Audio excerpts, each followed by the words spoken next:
Surat crime બ્રાન્ચની ટીમે લાખોના MD drugs સાથે એકને ઝડપી પાડ્યો હતો, જ્યારે એક ભાગી છૂટા વોન્ટેડ જાહેર કર્યો હતો. સુરત ક્રાઇમ બ્રાન્ચની team no drugs Surat city અભિયાન ચલાવી રહી છે, ત્યારે સુરત ક્રાઇમ બ્રાન્ચની ટીમે બાતમીના આધારે સૈયદપુરા માર્કેટ ખાતે આવેલ સુરત મનપાના પે એન્ડ યુઝ ટોયલેટના પહેલા માળે આવેલ પેસેજમાંથી આરોપી અરબાઝ ઉર્ફે 52 શેખને ઝડપી પાડ્યો હતો અને તેની પાસેથી 5,10,000ની કિંમતની એમડી ડ્રગ્સનો જથ્થો તથા મોબાઈલ ફોન, રોકડા રૂપિયા સહિત 5,61,000થી વધુની મત્તા કબજે કરી હતી.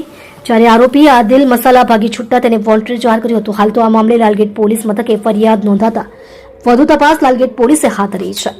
તમે જોઈ રહ્યા છો સૌથી પહેલા ખબર આપતી સેવા ન્યૂઝ ચેનલ, સબ એડિટર મીઠારામ માલીની સાથે.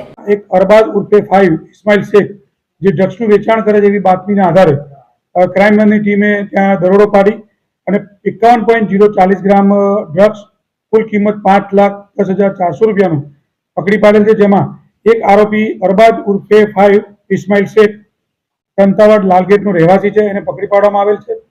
આ આરોપી અગાઉ સલાબતપુરા પોલીસ સ્ટેશનના ગુનામાં અગાઉ પકડાઈ ચૂકેલો છે, 7.40 ગ્રામ એમડીના ગુનામાં. એનો ગુનાહિત ઇતિહાસ છે અને આગળની તપાસ લાલગેટ પોલીસ સ્ટેશનમાં સુપરત કરવામાં આવેલ છે અને ત્યાં તપાસ ચાલુ છે. આરોપી 10 ધોરણ પાસ છે અને એની પાસે કોઈ કામ ધંધો નહોતો, એટલે 31 ડિસેમ્બરની અનુસંધાને એ ડ્રગ્સ વેચી અને જે પૈસા મળે એમાંથી મોજ મજા કરવાની ગણતરીના આધાર પર એને ડ્રગ્સ વેચવાનું ચાલુ કરેલ અને બહારથી લાવી અને વેચે છે. આગળ ક્યાંથી લાવે છે એની તપાસ ચાલુ છે લાલગેટ પોલીસ સ્ટેશન.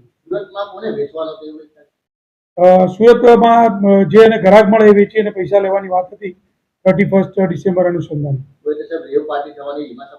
ના, એવું કોઈ અત્યારે એવું કોઈ ધ્યાનમાં આવે.